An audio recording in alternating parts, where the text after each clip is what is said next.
तो संभल के बाद आपको लिए चलता हूं बरेली के बुलडोजर पर। यह है नफीस का पैलेस, इस पर बुलडोजर चलना शुरू हुआ था। नफीस तौकीर के करीबी थे। यह तस्वीर आप देख रहे हैं, आज भी इस पर बुलडोजर चल रहा था, नफीस के बारात घर पर। 5 करोड़ की लागत से बनाया गया था बारात घर, जिसे आज पूरी तरह से 3 से 4 बुलडोजर लगाकर इसे गिरा दिया गया।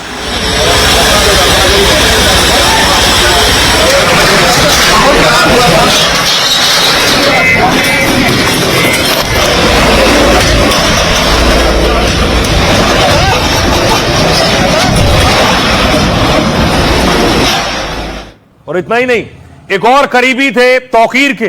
तौकीर इसी घर में रुके थे, यहीं आकर शरण ली थी। अब यह घर पूरी तरह से सील कर दिया गया है, सरकारी सील लगी है, घर में एंट्री बंद है। अब इस घर पर कार्रवाई होगी। इस घर की जानकारी और दस्तावेज जुटाए जा रहे हैं प्रशासन की तरफ से। 3 मंजिला इमारत है ये, जिस पर सील लगा दी गई।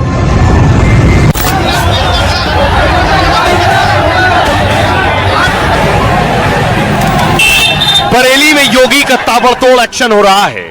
जिस बरेली में एक हफ्ते पहले बवाल हुआ, वहां से अब रोज बाबा के इलाज और बुलडोजर गाज की नई तस्वीर सामने आ रही है।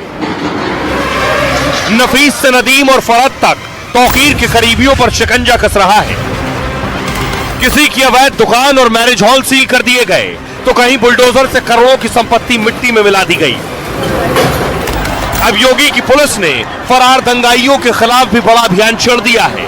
लापता उपद्रवियों पर इनाम घोषित किया है। बिजली चोरी और बाकी बिल पर करोड़ों का जुर्माना लगाया है। और बरेली में हुए नुकसान की पाई वसूलने की भी पूरी तैयारी है। देखिए, संभल मस्जिद का मामला कोर्ट गया था। कोर्ट में याचिका खारिज कर दी गई। उसके बाद अब बुलडोजर चलने लगा। संभल की जिस मस्जिद पर 3 दिन पहले हथौड़ा चल रहा था, यह तस्वीर आप देख रहे हैं, उसी मस्जिद पर आज अचानक बुलडोजर चलने लगा। बुलडोजर से पहले मस्जिद की बाउंड्री वॉल गिराई गई, फिर मस्जिद के दरवाजे और अंदर के ढांचे पर बुलडोजर चला है। यह बुलडोजर कार्रवाई प्रशासन यानी योगी सरकार की नहीं है। मस्जिद कमेटी ने खुद बुलडोजर मंगवाया और अवैध निर्माण गिराने लगे। 10 साल पहले तालाब की जमीन पर अवैध मैरिज हॉल और मस्जिद बनी। 2800 वर्ग मीटर पर बने मैरिज हॉल को पहले ही 4 बुलडोजर ने गिराया। 510 वर्ग मीटर पर बनी मस्जिद को हटाने के लिए 4 दिन की मोहलत दी गई थी। मस्जिद कमेटी ने इसे लेकर इलाहाबाद हाईकोर्ट में याचिका लगाई, लेकिन अदालत से याचिका खारिज होते ही कमेटी ने मस्जिद के अवैध हिस्से को हटाने की प्रक्रिया शुरू की। 15 से 20 मजदूरों को पहले हथौड़े और औजार से मस्जिद तोड़ने के लिए लगाया, लेकिन घंटों की मशक्कत के बाद भी जब मस्जिद के हिस्से नहीं टूटे, तो अवैध मस्जिद को तोड़ने के लिए खुद बुलडोजर को बुला लिया गया। और माहौल न बिगड़े, इसके लिए संभल में भारी पुलिस बल भी तैनात किया गया था, क्योंकि मस्जिद के बाद संभल में 80 घरों पर भी बुलडोजर चल सकता है। दरअसल तालाब की 8 बीघा सरकारी जमीन पर करीब 80 घर बने हुए। प्रशासन ने इन अवैध घरों को खाली करने का नोटिस चस्पा कर दिया है। 15 दिन के अंदर घर खाली ना करने पर बुलडोजर चल सकता है। आइए अब वो आपको तस्वीरें दिखाते हैं। घर घर जाकर नोटिस दिया जा रहा है जिनके घर तालाब की जमीन पर बने। ये संभल की तस्वीर मैं आपको दिखा रहा हूं। बाकायदा सरकारी कर्मचारी पहुंचे घरों की जांच करने। आप कौन असलम के? ये दे दिया नोटिस है, ये इनका जवाब जाएगा। ये इन्होंने जमीन से तालाब की जमीन यही लिखी हुई है, बता दें। क्या रहा ना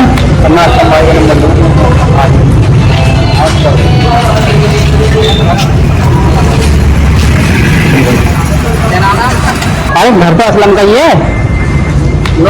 आपको जिन घरों पर बुलडोजर चल सकता है, ये 80 घर है संभल में।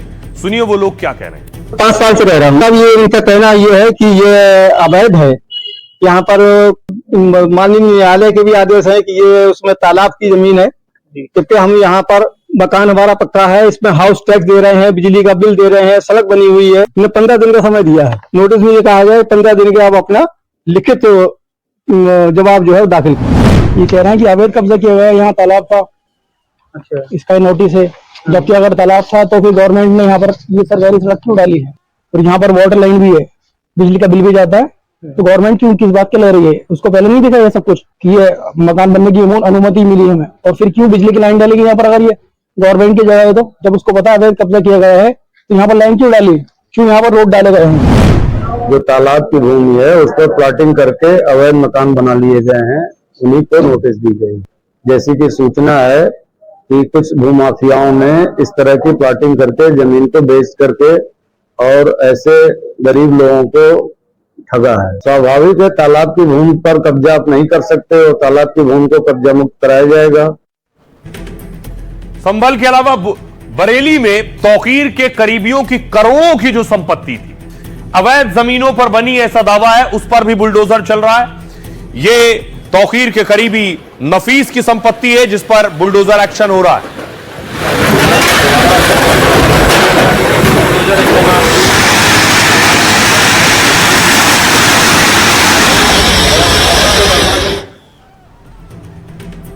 अब देखिए जरा, बुलडोजर चल रहा है, ये नफीस की संपत्ति है जिस पर बुलडोजर चल रहा है। बरेली में बवाल के आरोपी और तौकीर के करीबी पर बुलडोजर चला।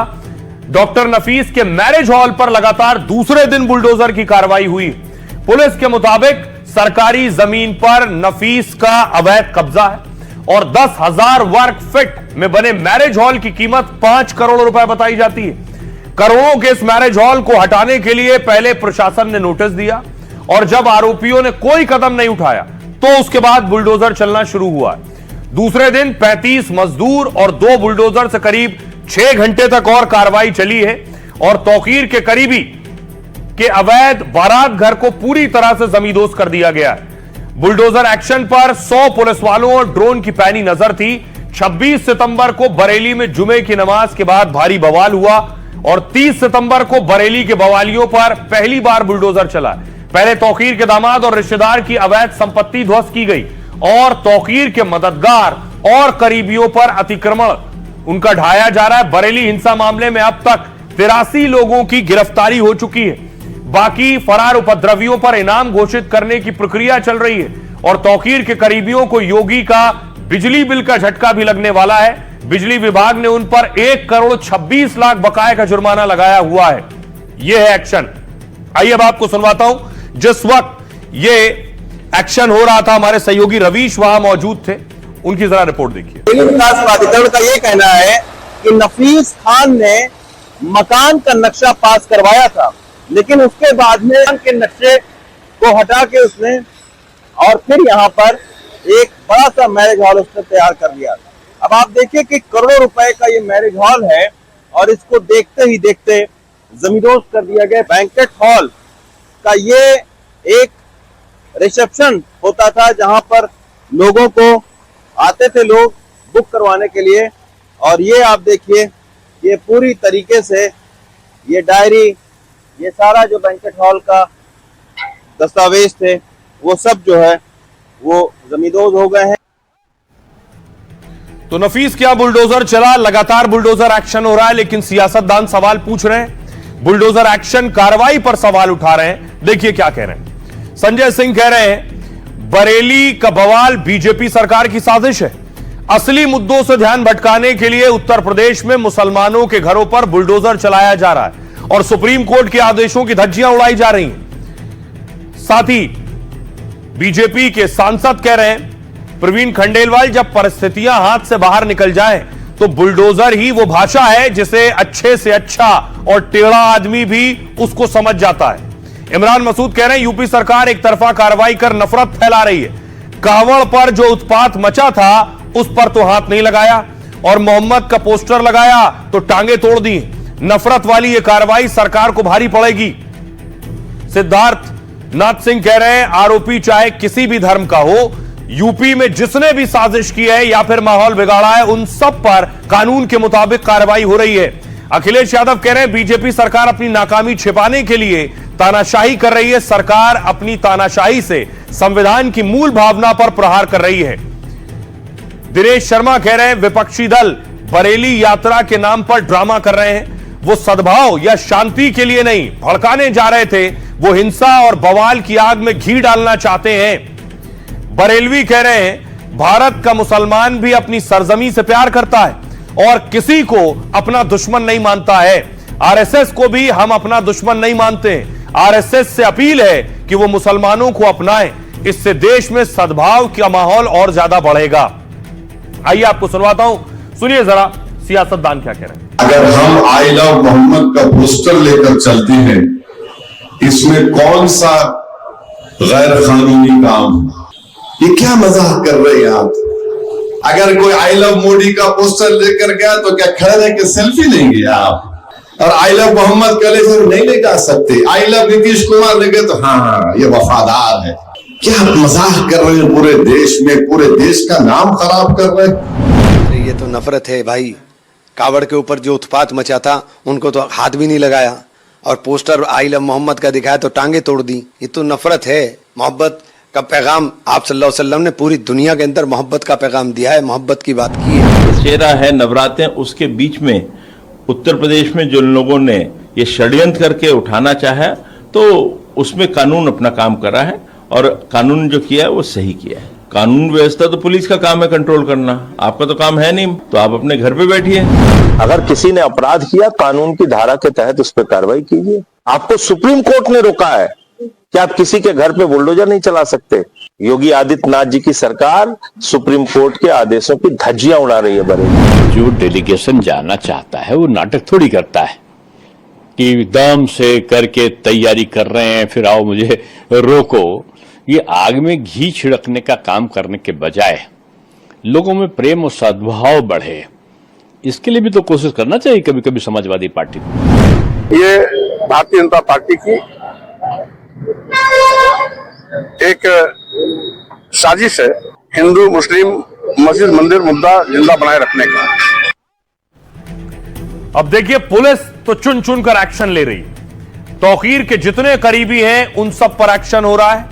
उसमें नफीस भी हैं, उसमें अगली तस्वीर आप नदीम की देख रहे हैं, तौकीर हैं और फरहत को आप देख रहे हैं। फरहत पर भी एक्शन हुआ। फरहत के ही घर रुके थे आकर तौकीर रजा और इनका घर सील कर दिया गया। देखिए जरा कार्रवाई क्या हो रही है। तौकीर रजा के करीबियों को बिजली बिल का झटका पहले दिया जाएगा क्योंकि बिजली चोरी का आरोप है। ये नफीस है तौकीर के करीबी। नफीस को पुलिस को हाथ काटने की धमकी नफीस ने दी थी। बरेली में बवाल के पीछे तौकीर के करीबी का हाथ था, उसका अब योगी की पुलिस और प्रशासन हिसाब कर रही है। बारात घर के बाद अब इनके चश्मे की दुकान पर एक्शन हो गया है। नफीस का डॉक्टर खान ऑप्टिकल सील कर दिया गया है। आरोप यह कि बिना डिग्री के चश्मे की दुकान खोल ली इन्होंने और डॉक्टरी पढ़ाई के बिना नफीस से डॉक्टर नफीस बन गए थे।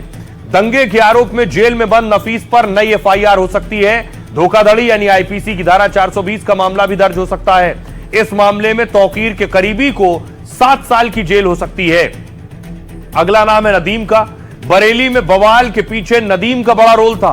हिंसा भड़काने के बाद तौकीर का राइट हैंड फरार था। पुलिस ने गिरफ्तार कर नदीम की परेड निकलवाई। ये तस्वीर आप देख रहे हैं नदीम को, जो लाल टी शर्ट में आप देख रहे हैं। फिर उसके बारात घर हम सफर को सील कर दिया गया। अब मस्जिद के पास उसका 4 दुकानें जो थी उन्हें भी सील कर दिया गया है। खबर है कि इन पर भी बुलडोजर चल सकता है। दूसरी तरफ आप बुलडोजर भी देख रहे हैं। अगला नाम फरहत का है। अपने घर फाइक इनक्लेव में तौकीर रजा को छिपाया था। वो घर की तस्वीर आप देख रहे हैं। पुलिस ने पहले यहां से तौकीर रजा की गिरफ्तारी की और फरहत और उसके बेटे को भी पुलिस ने पकड़ा। जिस घर में तौकीर छिपा था उसे सील कर दिया गया है। करोड़ों के इस घर पर अब बुलडोजर एक्शन की तैयारी है।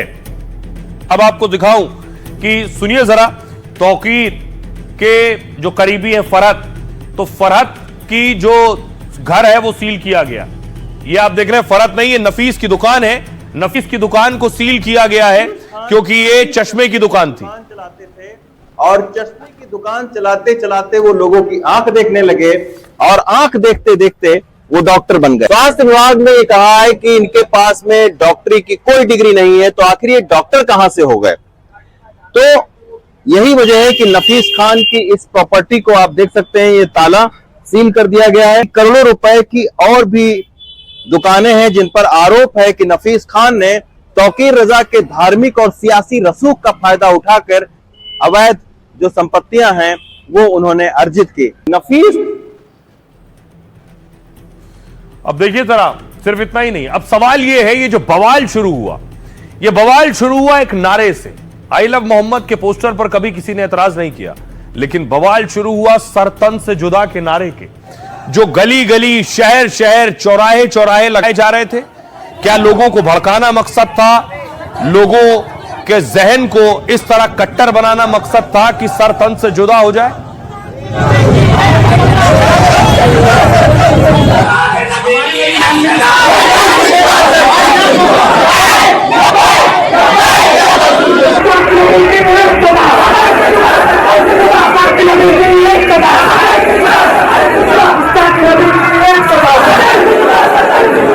ये नारा दरअसल आया कहां से? ये नारा आया है पाकिस्तान से। पाकिस्तान में भी सर तन से जुदा के नारे लगते रहे।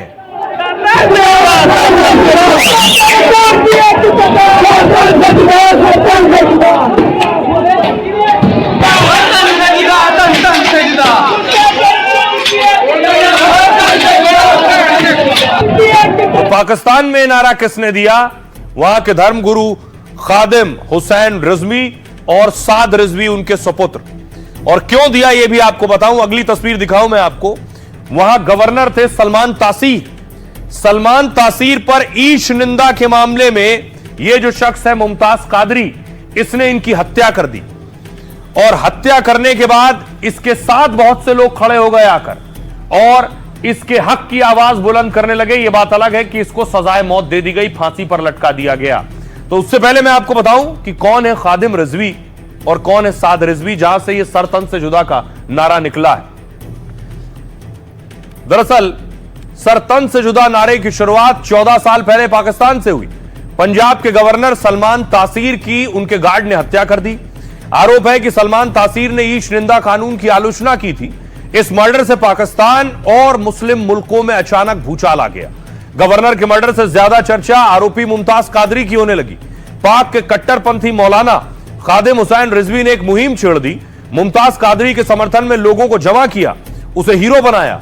खादिम हुसैन ने कादरी के समर्थन में सरतन से जुदा का नारा शुरू किया और इस नारे के सहारे खादिम हुसैन ने तहरीक लब्बैक नाम से पार्टी बना ली। पूरे पाकिस्तान में गूंजने लगा गुस्ताख रसूल की एक ही सजा, सरतन से जुदा। 2016 में गवर्नर के मर्डर के आरोप में कादरी को तो फांसी दे दी गई, लेकिन लब्बैक और खादिम हुसैन सरतन से जुदा का नारा लगाते रहे।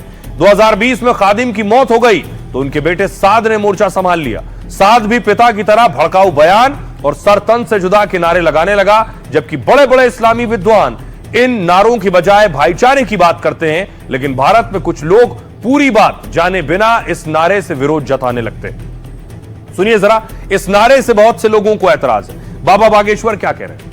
तो कोई बुराई नहीं, आई लव मोहम्मद में, आई लव महादेव में भी बुराई नहीं होनी चाहिए, पर यदि आप सरतन से जुदा का नारा दोगे तो न कानून छोड़ेगा न इस देश के हिंदू छोड़ेंगे। अब इस बीच एक और फैसला आया इलाहाबाद हाईकोर्ट का। हाईकोर्ट का फैसला आया पाकिस्तान की तारीफ करने पर। पाकिस्तानी नारे और पोस्ट पर कोर्ट में यह बड़ा फैसला आया है और देशद्रोह के आरोप में जेल में बंद एक युवक को राहत दी गई है। दरअसल मेरठ के साजिद ने पाक की तारीफ वाला नारा शेयर किया। पुलिस ने देशद्रोह, दुश्मनी को बढ़ावा देने के केस में गिरफ्तार किया। राष्ट्रीय एकता के खिलाफ काम करने का भी आरोप लगाया था। इलाहाबाद हाईकोर्ट ने अब इस मामले में साजिद को जमानत दे दी है और कहा है कि केवल किसी दूसरे देश के समर्थन में पोस्ट करना भारत की संप्रभुता को खतरे में डालने वाला अपराध नहीं है। किसी देश के समर्थन में संदेश को केवल आगे बढ़ाना देश के लोगों में गुस्सा या अशांति पैदा कर सकता है।